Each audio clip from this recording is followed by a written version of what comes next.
Hey folks, Rob here. Anyway, tonight we got on the table here, we've traded some more plastic for metal. We got a Beretta 82F. This is 380. This is a classic old gun. It's I don't know when the last time these were imported, but this is it's pretty decent shape. Not terrible. It's been carried, no doubt. But you know, probably for a gun its age, it's probably pretty good shape. Got 3-dot sights. Pretty small, or not 3-dot, but you got a dot, kind of a bar in the bottom of the sight, and then a dot. Ambidextrous safety. Ambidextrous. This is your takedown lever. Double action only, or double action, single action, I should say, not double action only. This takes 13 round double stack magazines, and this gun is clear. We have not shot this gun, so the gun is clear. See down through it. I traded my Taurus G3 XL for this, the 4-inch G3. So, not a bad trade. Classic old 380. Let's take it apart, look at it now. I have taken this gun apart and looked at it. It is lack of any lubricant whatsoever for some time, it looks like. So, has not been lubricated in a long time. So let's take her down. To do that, you would push in your little button here, rotate your takedown lever, and slide your slide off. You have your recoil spring and guide rod. It is not captive. It's just a steel spring and guide rod. And then you have your barrel, which is a non-tilting barrel. This doesn't have a Browning tilting action, like it's just a straight blowback. And you have your slide here, which is got quite a bit of mass to it. That's how the blowback, it kind of absorbs some of that recoil. You have a cast aluminum frame here, and she is dry as a bone. This is the model 84F, and like I said, she is plenty dry. I'm going to take the grips off this, and we're going to look under the grips, and we're going to do a little cleaning on this, and then we'll put it back together and take a look at it after it's been lubricated. And a YouTube, disassembling a firearm for routine maintenance is an important part of the safety of your handgun. You need to properly maintain a handgun, or any firearm for that matter, to keep it in safe operational. I'm going to use my 1 Tigris mat here to separate my screws, top, bottom, right side. And let's pop this off. We may have to lift let's take that off. She ain't too bad under the bottom, under there. Let's take off this side and see what it looks like over here. It's just dry and hasn't been cleaned in a long time, looks like. So we're going to give it a little tender loving care here. These are probably the original black kind of a rubbery plastic grip that came on it. These are not overly tight. They don't need to be overly tight. So get our grips off here to where we can get a good look at our frame, because we're going to clean that as well as the rest of it. So we've laid our grips off, and there is our frame. It's not in bad shape, but while we got here, I am going to clean it. So what we're going to do is we're going to take our rag here and just lay it down here, and I got my toothbrush. This is a toothbrush from when Macy was a baby. That's what I've used this toothbrush for years to clean guns with. She's 15 now, going on 16, so I've had this toothbrush a long time using it. So we're going to just clean up our frame with some hoppies here. Get any, don't look like there's any residual grease or anything on it, oil or lube, but we're going to clean it here. And then wipe it down. Get all the crud off of it. I'm going to clean our finger grooves here. We're just going to give it a good, thorough cleaning, inside and out. I'm going to soak her down.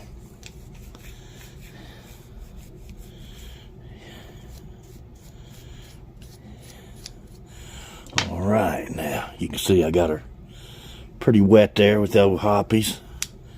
Now let's wipe her down, get all the excess off. Clean her up here a little bit. I got some Q-tips over here we can use to get into some of the hard spots. And we'll clean this up. Get all the excess hoppies off, and then we'll put some oil back on it and get it oiled up.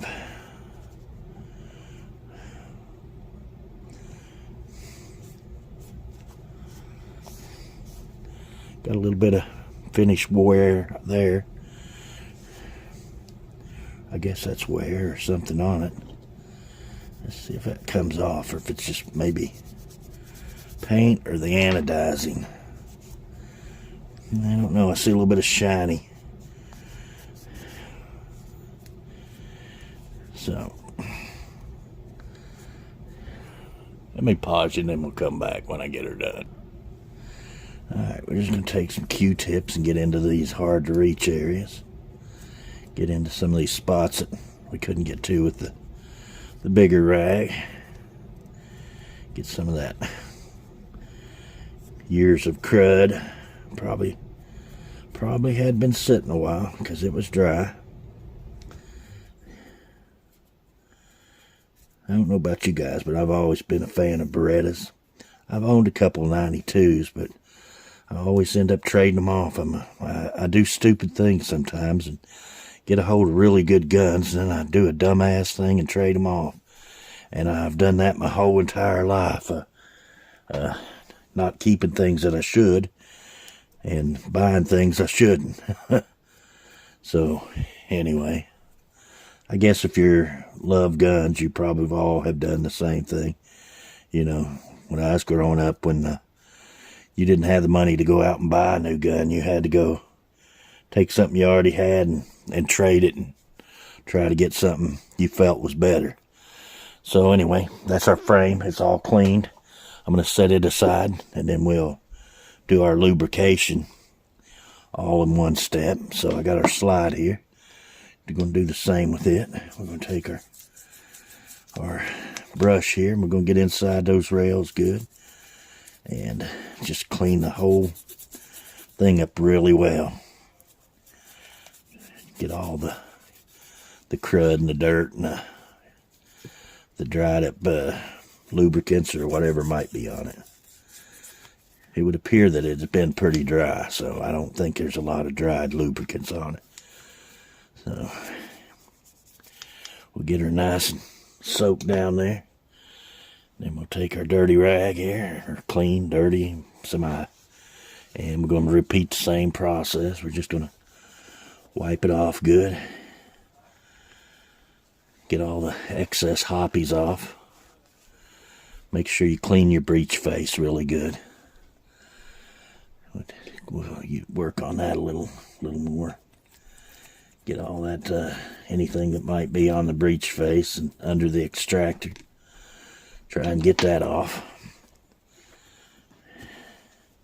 We'll take a Q-tip and go in around that. And we'll get around our breech face and our extractor.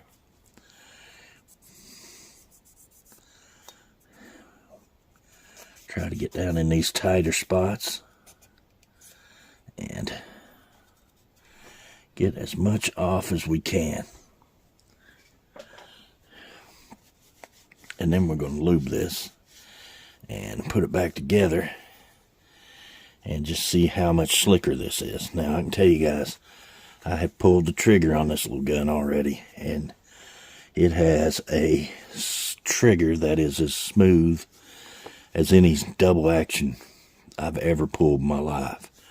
This thing is extremely smooth on the trigger. So there, we've got most of our hoppies off. She looks pretty good. Got a nice blue-black to it. It's got some scratches, but like Beretta doesn't import these that often. So, and this, as far as I can tell, was a Beretta import. It's not a, it's not a, like a surplus gun that was sent in, because the markings, there's no importer marks on it other than the Beretta. So most of them are marked by, if they're a surplus gun, and there you can see the roll marks. I don't know what all those mean, but if you know anything about these, or the date, that is BD. I think that's your date code. So, PSF, and then it's got this symbol here. I don't know what that stands for, but if you know anything about the Beretta roll markings, you can let me know in the comments, maybe, and tell me a little bit more about the gun if you know anything about it. And let's pause just a minute. I'm going to be using my real avid bore snake here to clean the bore out. Then we'll take a look down the bore, see what it looks like after we give it a little bit of a scrubbing. Of course, this is a 9mm 38 357 Magnum, which 380 is basically just a short 9mm. So, well, I guess I better put it through the barrel first. Let's get us a little hoppies on this. I'm putting the cart before the horse. Like I said, guys, I've been pretty sick. About as sick as I've been in quite a few years. Even the COVID wasn't this bad. I had COVID twice, and then this kicked my ass worse than any COVID. And I still ain't better. And I woke up Tuesday with a sore throat. Went to work with a sore throat, and my voice about half gone. As the day went on and progressed, it just seemed like I kept getting worse and worse. And woke up, I didn't sleep none that night, and I woke up the next morning sicker. And yeah, it's been a rough few days, but I'm on some medications now, and they know what it is. So hopefully I can get cleared up here in a few days. That's hard to pull through there. That was one trip through. Let's look at it and see what we done with one trip. I don't think it was real bad to begin with. I'm going to wipe it off here. And look down the bore. Oh yeah, she's clean. I don't know if you can see that or not. She's nice and shiny. We've cleaned up our breech face here. So, we got that. We got our frame. We got our slide. I'm just going to take our recoil, our guide rod. Just going to wipe it off with some hoppies, get anything off of it, and then just wipe it off on the rag. And reinsert our spring. Okay, now we're going to start oiling this puppy up. Well, first I'm going to put my grips back on. So let's put our grips on, since we've cleaned the frame. So this is the right hand side. So this would be this screw right up here.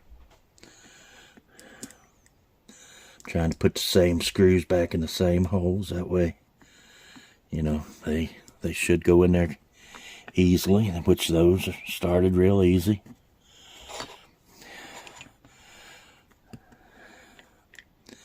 I have a very high liking for Beretta handguns. I have two Beretta APXs. I have the Beretta Neos.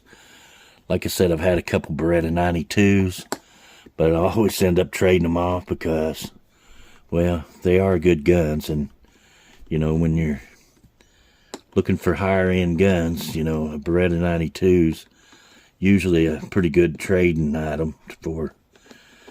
So, yeah, I've had some, let them go. And to be honest, they have some of the slickest actions of any gun out there. I mean, Beretta does know how to make a gun. I have a Gerson MC right now that is, in my opinion, pretty close to a Beretta. Is it a Beretta? No. But it's pretty daggone close. I might be able to buff that out a little bit and kind of clean up that stock there. Maybe that'd be another video. So we're going to start our screws back in this side. Because I think I got a good deal on this gun. I mean, the little Taurus G3 XL was an awesome gun. Probably the best, in my opinion, of all the Taurus guns. Polymer striker frame guns, the G-series guns. It was probably, in my opinion, the best one they made. You know, it had enough sight radius that it wasn't inaccurate. You got good velocity out of your rounds. It was just a pleasure to shoot. So we've got that done. Now, I don't know, a lot of you guys use big fancy lubricants and stuff on your guns, but I've been using 3-in-1 oil since I was a kid. For about 50 years now I've been using this, ever since I was taught to clean the first gun. So we're going to put a drop of 3-in-1 here on her. And guys, this is a machine oil, so, you know, this is for machines. And so we're going to put some on our rails. We'll put a little bit here. A little bit on our hammer. A little bit on our safety over here. Not a bunch. We're not going to overdo it. Make sure we got a good coating there. Then we're going to reassemble our barrel. I like to take my barrel and just put me a little bit on it. Take my fingers and just rub it around. Rub that oil in. Rub it in there. Just get it coated. And then put your barrel back in place. We're going to set our barrel back in the slide. And I'm going to put a little bit of oil on these rails. Just a little bit. A little bit here. A little bit here on our... And we're going to reinstall our recoil spring and guide rod. So we got that reinstalled. Now we are going to take our frame and slide it back together. We're going to push her back here, push in, and we are reassembled. Now, listen to that. Smooth as silk. Smooth. Now let's wipe off any excess oil we got on our gun. Oh, this looks like a different gun already. When we have a range day, it's going to be a big one. So anyway, guys, I appreciate you watching. And until the next video, we'll see you guys later.